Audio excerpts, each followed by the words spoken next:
Year 1923. Continental Hotel, Cairo, Egypt.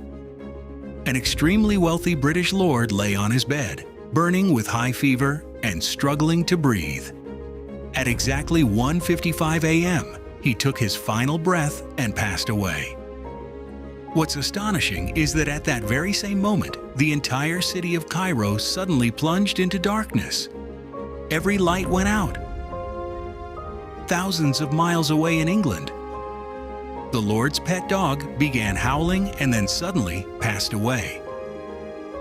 A few months earlier, this man had entered a 3,000-year-old tomb. Outside the tomb was an ancient warning: death shall come on swift wings to whoever disturbs the peace of the Pharaoh. In the following years, many people connected to this discovery faced serious health challenges. A secretary's 78-year-old father fell from the 7th floor. A radiologist's health declined suddenly. And when scientists examined a 3,000-year-old mummy, they found something that remains unexplained to this day. The world called it the Curse of the Pharaohs. The story actually begins in November 1922 in Egypt's Valley of the Kings. British archaeologist Howard Carter and his team were digging through sand and stone. For years, Carter had been searching for the tomb of a pharaoh whose name had been almost completely erased from history: Tutankhamun. Carter was not from an elite background. His father was an animal painter. Carter was a sickly child who never attended regular school.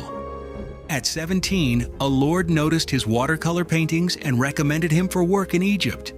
His sponsor was the wealthy English aristocrat Lord Carnarvon. Over 15 years, Carnarvon had spent a fortune with little to show for it. Carter had one final chance. On the morning of November 4th, 1922, Carter arrived at the site to unusual silence.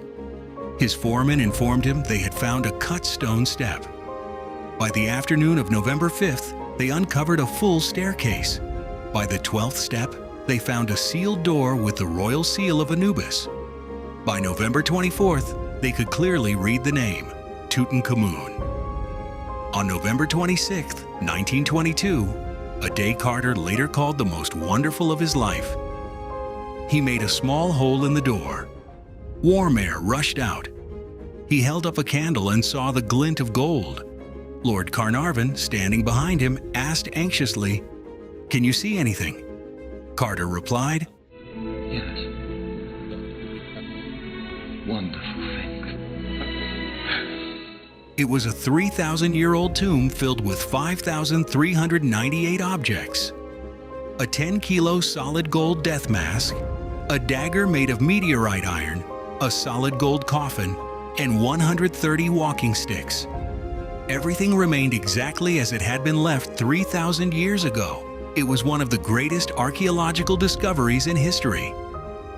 But as soon as news spread, strange events began to unfold. Carter kept a golden canary at home. One day, a cobra was found in the cage, and the canary was no longer there. For Egyptians, the cobra was a powerful royal symbol. Many said the king's spirit had taken action. A few months later, in March, an insect bit Lord Carnarvon on the cheek. The next day, while shaving, he accidentally cut the bite. His condition worsened rapidly in the summer heat. High fever followed. On April 5, 1923, at 1:55 a.m. in Cairo's Continental Hotel, Lord Carnarvon passed away. At that exact moment, the city of Cairo lost electricity, and his dog in England began howling and passed away. Novelist Mary Corelli had earlier published a warning. Sir Arthur Conan Doyle publicly suggested that an evil elemental might have been involved. Headlines spread rapidly. The Curse of the Pharaohs and the Curse of King Tut. Many others connected to the tomb later faced sudden health issues. A financier who visited the tomb experienced fever shortly after. Others reported similar mysterious declines. The journalist who promoted the story the most also faced serious health challenges later. Carnarvon's secretary's father, upon hearing difficult news, fell from the 7th floor window of his London apartment. By 1929, a significant number of people connected to the discovery had passed away.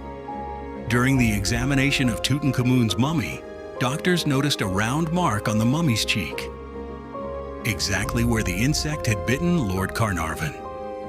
But here is where the real story turns.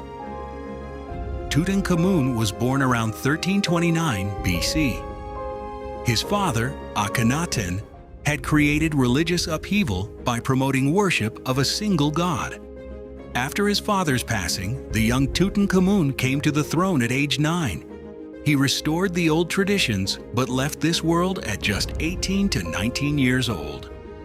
Due to royal family health factors, he suffered from clubfoot, Kohler's disease, and malaria. Experts believe these conditions contributed to his early passing. Because he was seen as less significant at the time, later rulers removed his name from many records. That is why his tomb remained untouched for 3,000 years. Now, the biggest revelations that destroy the curse myth. The famous curse inscription, "Death shall come on swift wings," was never found on any tablet in the tomb. It was completely fabricated. A journalist made it up after seeing the team smile when asked about curses. The team didn't deny it, and the story was born from one smile.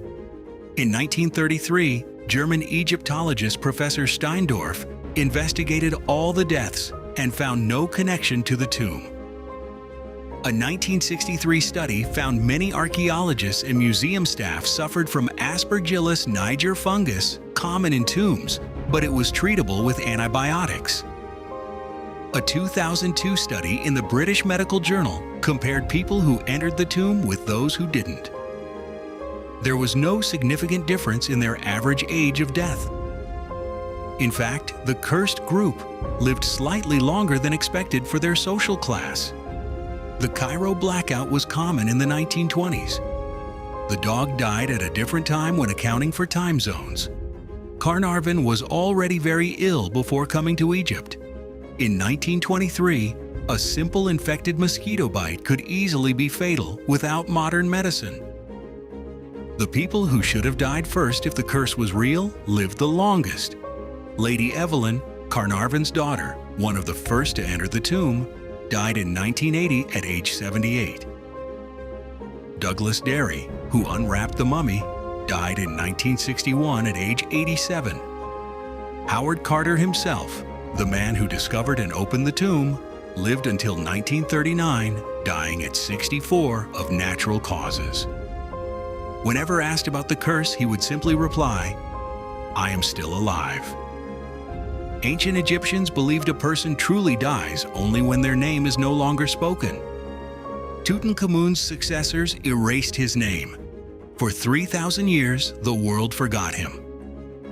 Then, the son of a painter cleared away the sand and gave the 18-year-old king a new life.